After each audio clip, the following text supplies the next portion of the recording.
Media Bros. Hello world, I'm Roxy, What up, y'all? It's Boo Up. and we're from Media Bros, and we're just bringing a little review for Black Mirror.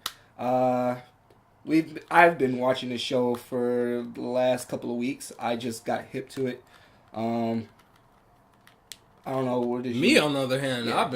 I've months ago, been watching it for a long long time ago, time, and but you actually finished rewatching it, watching everything over, and over.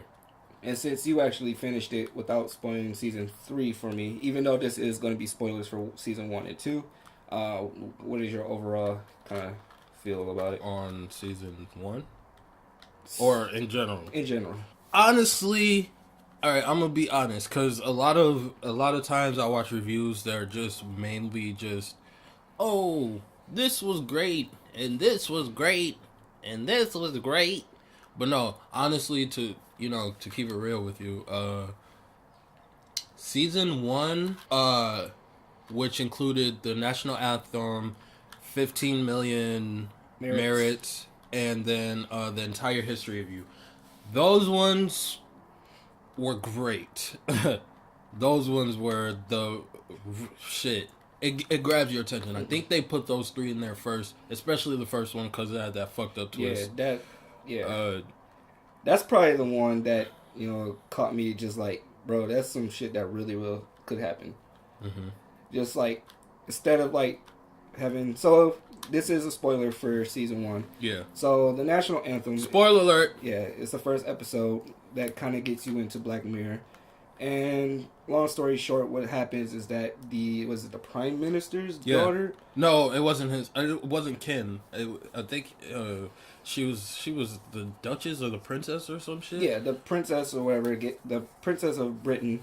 Yeah, she was a princess. Yeah, she gets kidnapped, and what happens is that the terrorist or whoever kidnapped the her, kidnapper. Yeah.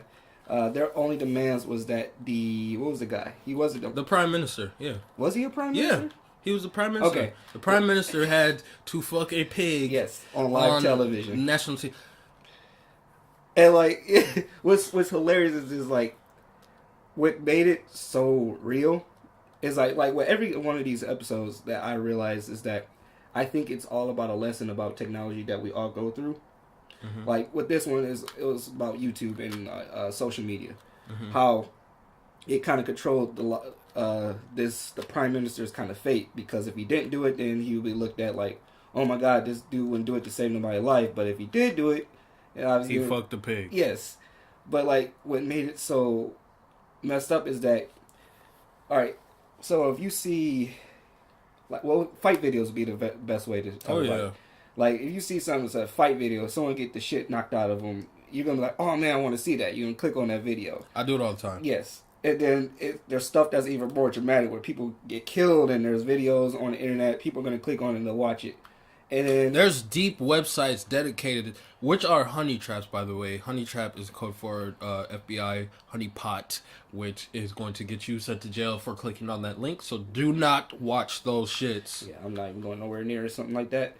But the fact of the matter is that he had to fuck a pig on live television, and that this video of this poor girl is kidnapped is all over YouTube, and it got millions and millions and millions of hits, and that it was so big, it was so viral. The commentary on the social and the social media basically was, as this is happening, people are trolling. Number 1, people are laughing. Number 2, which is a true thing on YouTube. Yep, people laughing, have no respect for it. It was a joke, basically. It was a whole joke, which everybody knows there's trolls everywhere now, because that's the thing to do. Trolling is hilarious. But at a certain point, which we've all seen people take a step further, that people do that. So that's actually, you're right on that. There was a social... There was a point they were coming across with that side of the story. What was I saying? So yeah, that it'll go viral. People will see that and watch it, and then everybody will have their own opinions on it. They'll comment on there and stuff like that. So the prime minister, I don't remember his name, but like he literally had to do this thing no matter what. Whether It's just so fucked how I'm thinking about it because I just remembered. Was she really not really at the end of it? She really wasn't even in danger, was she? No, That shit. they let her go. Yeah. They let her go an hour before he was supposed to appear on television. So literally, even if he did not do it, she would have been safe. Right. She was safe, actually. And it fucked up his marriage. Yeah. Like, I remember at the end, like, she won't, like, it's that. So, those who haven't seen it, we already warned you that this is spoilers and everything, so we already spoiled a lot of it. But if you're watching this and you don't really care about spoilers, definitely still go see it. It will still catch you off guard. Yeah, it's one of the craziest things I've ever seen. Because you know he has to do it. Yes. But, like, when they was all just watching, what killed me was the enjoyers stopped enjoying it. Well, but remember the scenes where when it was time for him to do it because he had a time frame to do it? Yeah. There was nobody on the streets. Remember they cut the scene. Yeah. There was no cars driving. They did that on purpose, too. There was no cars driving. There was nobody walking. Everybody was in front of the TV to watch this. They did that on purpose. And this was like a new form of like some kind of terrorist attack where it wasn't even about terror. It was about, hey, we can say that something's happening and we can tell you to do something to meet the demands, and if you don't, then something's going to happen. And typically we don't like negotiate with terrorists, but it wasn't nothing to negotiate. It was you got to do this or someone is dead. Like, I don't know. It sounds like the same thing as negotiation, but I don't know. It was just a different form. But it was really interesting. That makes me want to look into it a little bit further because I feel like that's just the top layer that we're seeing. Mm-hmm. I bet you it even goes deeper than just talking about social media and all this shit. I bet it's something even deeper than that. But moving on to the second episode in season 1, 15 Million Merit. Mm-hmm. I forget the main character's name, but the black guy from Get Out. Shout out to him. He's an amazing actor. By the way, if you didn't know, he's actually not American. He's not American. Yeah. So fun fact. And his character now in this episode you gotta imagine a world of a futuristic world. The world is still the same, classism wise. There's the rich and famous, the people who are in control of the rich and famous, and then you have the lower class. And I guess you could say the middle class. What is his name? Daniel Kaluuya. Kaluuya. Daniel Kaluuya. Yeah. So, his character is a worker bee basically, and he has a friend that wants to go on the show. The show is basically like if you've ever seen The Voice or America's Got Talent or Britain's Got Talent. It's basically that. And that show determines whether you can become a star or you can't become a star, and then you go back to working as a piece of shit, basically. Mm-hmm. So, the girl, she goes to try it. She fails, I guess, and then they turn her into a smut star. For some odd reason. I don't know why it works out that way in this world, but she becomes, instead of a singing star or a pop star, dancing star, whatever, she becomes a porn star for some odd reason. And Daniel's character, he actually, I believed he loved her. Mm-hmm. And didn't he donate like all his credits to her? So for her, so for tickets, which you have to work for. We'll bring it back real quick. So, right. Pretty much in this life, it's before you become a star or you got to work to, all you're doing for when you wake up is like doing some kind of like exercise or doing something to build up your credits. Also, everything you do is worth a credit. Right. So to eat is worth credit. To watch TV is worth credit. Anything that's not working out or like what is that like? When they're on those bikes, are they powering something? I wonder if that's like powering anything. I don't know if they. Well, that one character guy, he was always on the treadmill. Like the guy with that attitude. But yeah, I wonder why do they get paid for doing that, for making them work out? Huh. You're right. Essentially, That might be something. You know what? I think I want to do a fucking analysis of a deeper analysis of these episodes, because I didn't really catch on to that. right. Like, that's the only way they can make credits. I don't see them making credits any other way, but just doing those exercises. I wonder if they were powering something, but anyway. But essentially, that's how you make. That's your currency. That's your money.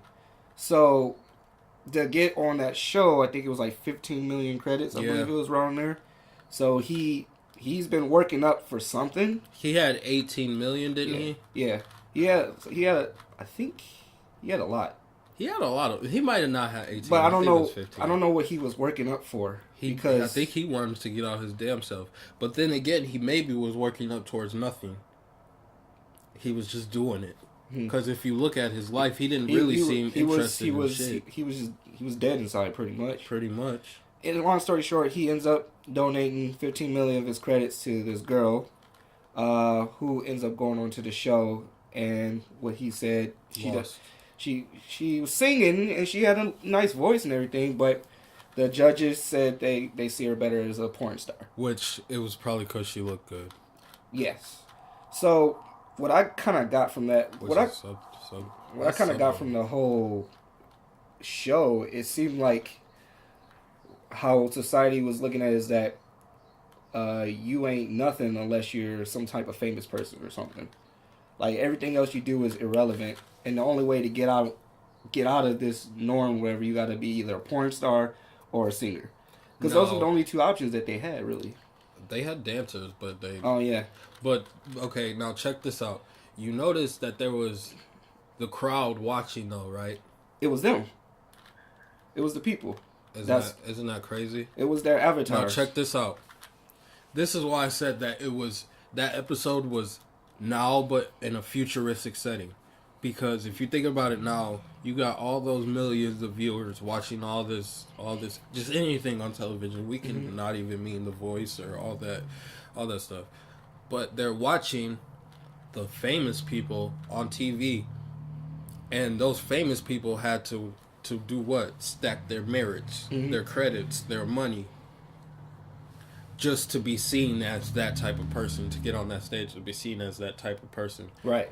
Now, if we take money and turn it into struggle, like running on a treadmill, that's deep. Because it's like now what happens now, because you still got all those millions of viewers at home watching this on TV. And now they don't even let them come in. They just put them on as, avatars.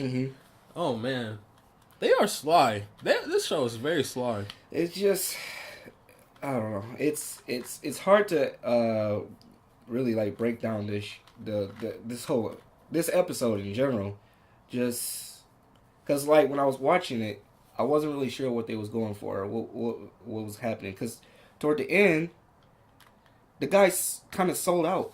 He did sell out. Yeah. And that was perfect. No, that was a perfect ending. So that was a perfect ending. They gave him a purpose. So what happens is when she goes on there, she becomes this porn star or whatever. She was reluctant to take it, but she ended up doing it anyway because that's the only way out. It was better than being a watcher. Right. It was the only way out of the way they was living. I mean, so you got this dude, that spent all his credits for her to try to make her something. I guess he wanted to join her too, but there's a scene that was like kind of, it would have fucked me up, where every morning they always throw like the porn advertising, her porn advertising, and it was hers. So it just kept playing, but he didn't have no money to skip it.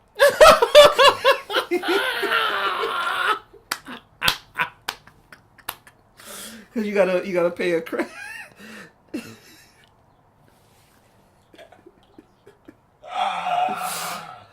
I forgot about that part.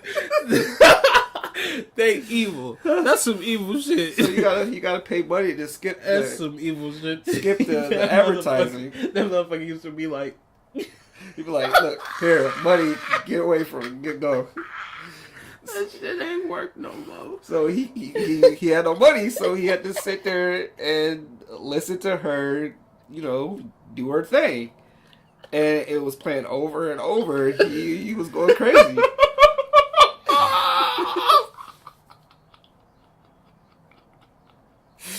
Oh man, I did not find it funny when I was watching it. I didn't either. But now it's but messed now up. it's funny because it's like, wow, he really didn't have the change. That to is so change fucked that. up. You spent all your cash On her, on this girl that you but see, that's another subtle thing that they're trying to throw in there is that you could be a selfless person and give all you got to somebody, and to make it right for that person to take it, and she did take it because she wanted to get into something that A, wasn't right, and B, look what it turned her into. And then the motherfucker was so stupid. Okay, let me not be that way. He was so brainwashed, all right, that he worked his 15 million back up to just go onto that show to try to dance. Motherfucker couldn't even dance. Well, see, I don't think he wasn't even. I think the whole thing was just to get on there to make a point. Nah, bro. He did it to practice. He did start practicing, bro. But once he got up there, and they was like, in the middle of his routine to bring out that knife to his head, to his neck. Bro. I really don't think he went on there with a purpose. His own purpose was to make a point. He was planning on, killing himself, and he wanted the world. He wanted whatever their society is, whether it's the world or what or not. He wanted them to hear what the struggle is, and the whole dance routine was just so he can get past like the initial judges. I don't know. I don't think he really needed a whole routine.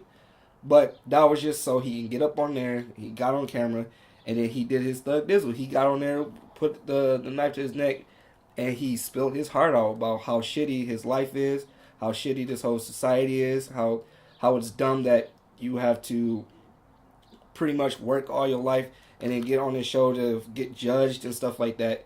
And which doesn't that sound like real life while he's explaining it? Really, yeah, it's crazy. But like, what's kind of flipped it around is that the judge liked it. They liked what he had to say, and they gave him his own little segment. Which is why I said that was perfect. Because, think about it. Anytime that anybody has something real to offer, do you know what they exchange, people? They exchange them wealth. They exchange them gifts, places, things. A bunch of things that does not replace that real stuff that they give out. They always do that. They always do that. But it's so hilarious how he bit right into it. And that's because that's exactly what happens. Could there be another thing where it couldn't be helped? And what I mean by that, so when the girl went on there... It couldn't be. That's what I'm saying is perfect. Because that's exactly how things always play out. Yeah, because when the girl went on there, she didn't want to be no porn star. Of course not. But you know what she did? Became a porn star. She took that opportunity. Just like Homeboy did. Yep. So, I mean, I don't know what that's saying about, like, that everyone is just going to just sell out to get further in life. No, what it's saying is that it's not saying everybody. It's just showing you what usually happens to people. People go into things with really great intentions. Just like he went up there to spill out his blood and his heart before he spilled his blood. He went in with that intentions. Good intentions. Not saying killing himself was good intentions, but to at least tell them what's going on, that was great intentions. And then they, in turn, took in his intentions and put out theirs. Put them on that radio. Yeah, it's my turn to tell you guys today that, yeah, we gotta do better, even though I'm not even one of y'all no more. It's like... Well, no, his show was what he was saying. His show was just to go in there and give... I think what it was, he was another tool to kind of keep people to keep going. His show was another... Because, what was it, like, something like Rebel something? Yeah, whatever, it was radio just some or something. bullshit. Where he was just talking about, this life is worthless, blah, blah, blah, blah, blah, stuff that people are saying there. Mm-hmm. And I don't know. It's just they what they did was they filled in a void because they didn't have that media outlet before. Just like they let YouTube survive, like in our world, in real life, they let YouTube survive. That's an outlet for people to have.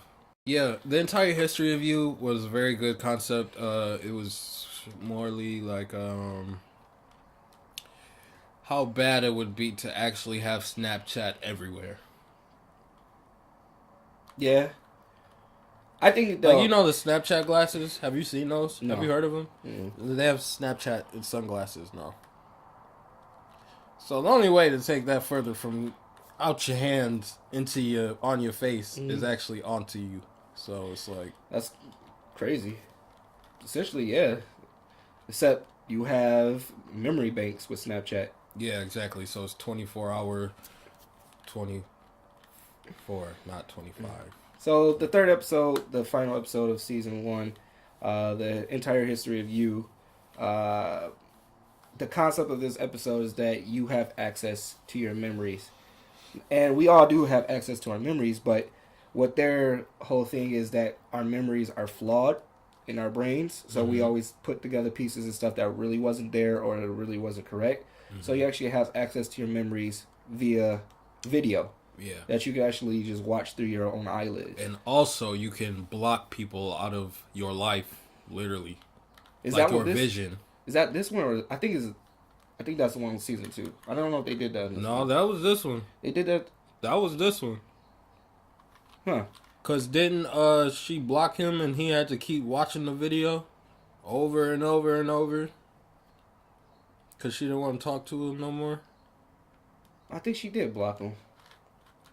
She's I like, know, I'm tired of this. Cause I know there was one in the episode season 2 where the dude got blocked and like you can't see them. Like if you see it, like so she blocked him because she has somebody else. No, in these ones you block them, but you just see a splash of them. Yeah, and that's the same thing in season 2 where it was like the third episode of season 2 where she got pregnant by somebody else.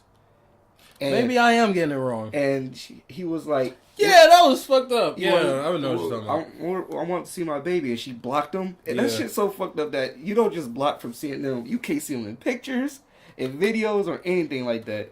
Shit crazy. Yeah. Even their offspring. But anyway, getting back to... that made me mad, though, at the end. I know, man. I was like, this motherfucker just couldn't be up front. You could just tell the motherfucker. Right. I had to go through life thinking that this is my fucking daughter. If you would have told me that you... Oh, my God. Anyway, but yeah, the entire history of you, you're able to access your memories directly through your eyelids. So, essentially, our main character is this guy. I really forgot what happened at the end of this one. You gotta remember. I remember. So, essentially, it's this guy who's trying to get this high-end job, and once he leaves from the interview, he replays the whole interview in his eyes. He was obsessed. And, well, everyone was obsessed with it. It's like... I don't know. He had a little edge, because even his woman would let it go, wouldn't she? Well, yeah, but he was obsessed because he thought she was cheating. So, we'll get to that. So, he, goes through and he replays the interview, and he can see everyone's reactions to his words and stuff like that, and he knows that he didn't get the job. He knows he had a bad interview. So, he goes to this dinner party where his wife is, and he meets all these friends and stuff like that. They have a nice dinner and everything. Oh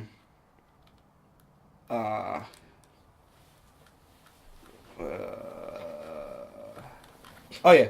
So yeah, and there's this one specific guy that he noticed at the party that that his wife was paying a little bit more attention to, but he didn't think too much of it. I did. He didn't think too much into it. And the dude was kind of a jerk. I thought she was a skank. And he kept talking about how he relives a lot of these memories of all the women. And that she was with. like, I was like, bitch, don't you laugh at no other nigga joke like that in public. I was just like homeboy. I would have been fired pretty up much. Too. So he ends up going home, and he replays the party. He replays the party of his memory through his eye, or through the TV actually, and he's watching it and he's watching her reactions. He's watching all her reactions to this guy's jokes, her laughs and everything, and he's slowly developing like, what do you got going on with this guy? And he kept prying until eventually she said she did have a thing with him before they was dating. And long story short, it progresses more. He gets super obsessed with it. He keeps playing these memories over. Keeps getting in an argument with her until he gets like super drunk and he goes over to this guy's house, beats the shit out of him, and then goes through his memory banks. And I forgot what happened. I know what happened, but he was looking through something and he didn't find what he was looking for. But then he left and like he crashed in some ditch somewhere and he woke up, he had a hangover or whatever. But then he accessed his memory where he went back and he beat the guy and everything. But he seen the reflection off of the TV of something that reminded him, or something that was like in his room or something like that. And this gave him an idea. Well, he was thinking like that was really weird. So he comes home and he tells her to access this blah blah memory. But anyway, she has a memory of her having an affair with that guy, and that they go watch it over. So he told her to play the memory, and he watches it in entirety and whatever, and that's pretty much how the episode ended. She ended up leaving because he found out that she was cheating, and that was it. Oh, so she was cheating. Yeah, he actually made her play the memory, and he watched as this guy is on top of your girl humping the shit out of her. But yeah, he when he went to go to his place and beat the fuck out of him, he noticed that he seen an image on the screen that reminded him of his bedroom, which it was his bedroom. So he goes home and confronts her about it, and he makes her play that memory back, and lo and behold, she was cheating on him. But at the end of that, eventually he kicks her out. He takes there's this chip or some kind of thing that goes in the back of your head that gives you these abilities to watch the memories over, and he takes that out, and that's the end of the episode. I'm gonna be honest, the episode is really boring. It's really boring. And it's not because there's layers to it where it's not boring, but it's only boring because he becomes so obsessed and it gets irritating. Like, he should just drop it. Like, either move the fuck on or don't. Like, don't keep being obsessed about shit. He shouldn't have got too obsessed with it. Although, I mean, his obsession did lead him to the truth. So, I mean, I don't know. I mean, yeah, but, nigga, if she... I mean, shit. The fuck? She didn't want to show you shit. Nigga, you know something. That's all you need to know. She don't want you to know. That's known enough. But that's season 1 of Black Mirror. We'll do another video covering season 2 and then season 3. But overall view. Yes. Overall view. What do you say? Overall view. 1 out of 10. What do you give it? Or how should we rate it? I'm gonna give it a 9 because it's just something I've never seen. We should rate it a Media Bros way though. A Media Bros way? Yeah. Like, who is the worst superhero and who's the best superhero, and the 0 will be that nigga and the hero will be that nigga. So from 0 to hero. 0 to hero. What is it? I say it's a hero. Okay. It's not a superhero, yes, but it's a hero. It's a hero because it's something you've never seen before. Every last one of these episodes, even though the last one was kind of a little slower, a little bit more boring, it still fuck you up. Yeah. All of them fuck you up in a way where you think. Yes, and it's not even a show. It's not a show where you have to think. It makes you think. Right. Like I've never really experienced something like that makes you think. Because shows that you have to think, I kind of get bored, or like super bored, and I don't want to watch it. This show, from the beginning to the end, just makes you think, and then at the end, you're just like all fucked up and empty inside on most of the episodes. So, I mean, I wouldn't say fucked up and empty. A lot more like it gives you a hunger for for more stuff, like more content like that, because although you're right, it gives you a fucked up they don't empty feeling. baby anything. There's no hero at the end of the day. Exactly. It's just it's a show for an adult. It's normal. Things get fucked up and it ends fucked. Like that's it. If we want to be serious, it's definitely adult content. I wouldn't recommend, like, I mean, some teenagers, but it'll still fuck you up even if you in your 30s. So, but that's all we have on Black Mirror. I don't know if you have any last words that you want to. No. All right. Well, thanks for watching. I'm Roxy. I'm Boo Wop from BooWop.com. And this is Media Bros. Thanks all for watching. See you later.